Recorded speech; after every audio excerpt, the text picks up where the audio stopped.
দর্শক, আমরা দেখতে পাচ্ছি একটি মসজিদ, তবে মসজিদটি খুবই পুরাতন।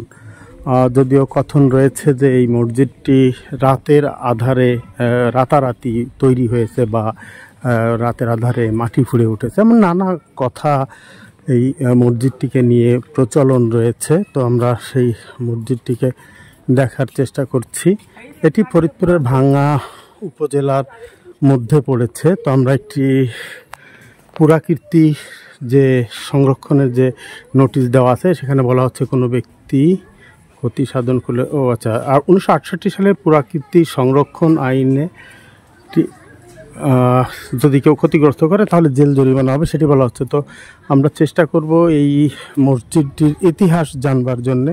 তো আমরা দেখি ভেতরে কাউকে পাই কি না, দেখি মসজিদের ভেতরে কেউ আছে কি না। মসজিদটির গায়ে কিন্তু নানা ধরনের কারুকার্য খচিত, বিশেষ করে ফুলের কারুকার্য আমরা দেখতে পাচ্ছি। আমরা দেখি কাউকে পাই কিনা, তাহলে হয়তো এই মসজিদটির সম্পর্কে জানার চেষ্টা করব যে এই মসজিদটি আসলে কিভাবে হলো বা কত গম্বুজের মসজিদ। তবে তার আগে চলুন মসজিদের চারপাশে কি আছে একটু দেখে আসি। এখানে দেখতে পাচ্ছি যে একটি কবর, মসজিদের একেবারে সামনে একটি কবর রয়েছে। কবরটি কার আমরা সেটিও জানবো, তবে আগে দেখলাম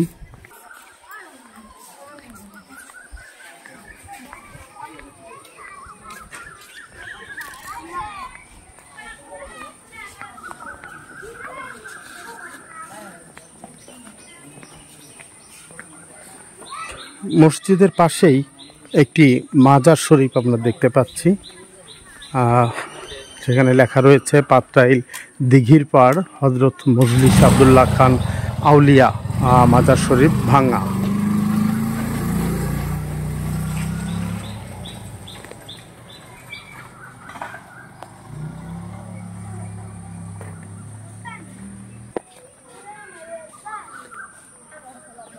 রাস্তার উপর থেকে মসজিদের প্রদর্শনীটি কিন্তু খুবই চমৎকার, খুবই সুন্দর।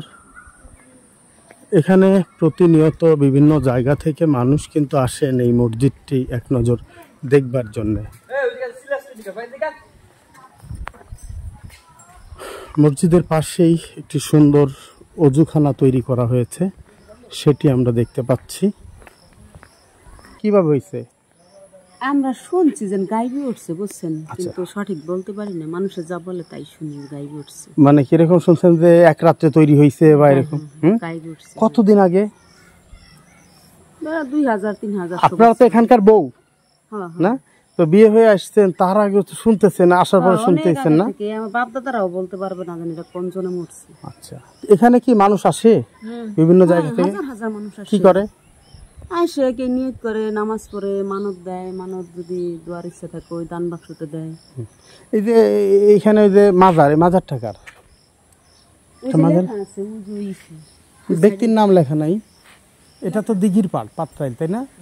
দিঘির পাড়ের মসজিদ।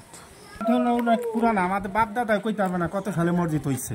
আচ্ছা, আমরা শুনতে আছি 1400 বছর আগে হয়েছে মসজিদ, এরকম বলতে আছে। মানুষের অনেক দূরের থেকে লোকজন আসেন মানত ঠানত করার জন্য, ফয়সালা পাইছে তারা এই জন্য আগ্রহী এই জায়গা, এই মাজারের উদ্দেশ্যে আসে। আচ্ছা, এটা আউলিয়ার মসজিদ। কতগুলো গম্বুজ আছে এই মসজিদে? 10 গম্বুজ। আচ্ছা, এটা কি বলছিলেন? এটাই আউলিয়া সাহেবের মাজার। এনার উসিলে এই মসজিদ দিঘি এনারই কৃতিত্ব, এনার উসিলাই হয়েছে। এনার নাম হযরত মজলিস আব্দুল্লাহ খান আউলিয়া। আউলিয়া উনি এখানে এসেছিলেন, হ্যাঁ? এবং আপনার ইতিহাসে আছে 360 জন ওলি পুরা ভারতবর্ষে আসে না, ওই 360 জনের উনি একজন। তিনি এখানে আসছিলেন এবং ধারণা করা হচ্ছে যে উনি মসজিদ তৈরি করেছেন এবং ইসলাম প্রচার করেছেন এই অঞ্চলে, তাই না? কত সালে হয়েছে এটা কই বলতে নাই, জন্য গাইবি মসজিদ নাম দিয়েছে, যে গাইবি হয়েছে এটা। এই মসজিদ তো মানে যে স্ট্রাকচার, এই স্ট্রাকচার তো বছরের পর বছর ধরে এভাবেই আছে, নষ্ট হয় নাই তো সেরকম।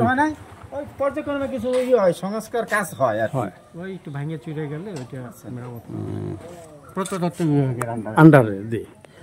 দর্শক, আমরা শুনছিলাম যে এখানকার মানুষরা বলছিলেন যে বহু বছর আগে এইখানে এই মসজিদটি নির্মিত হয়েছে। দর্শক, আমরা প্রতিনিয়ত এ ধরনের ভিডিও তৈরি করে থাকি আপনাদেরকে ফরিদপুরের বিভিন্ন জায়গাকে, দর্শনীয় স্থানকে নতুন করে দেখাবার উদ্দেশ্যে। আশা করছি আপনারা আমাদের সাথে থাকবেন। সাথে থাকতে যারা ফেসবুক থেকে দেখছেন পেজটিতে একটি লাইক দিয়ে দিন, আর যারা ইউটিউব থেকে দেখছেন তারা একটি সাবস্ক্রাইব করে নিন। ভালো থাকবেন, সুস্থ থাকবেন, দেখা হবে নতুন কোনো জায়গায়।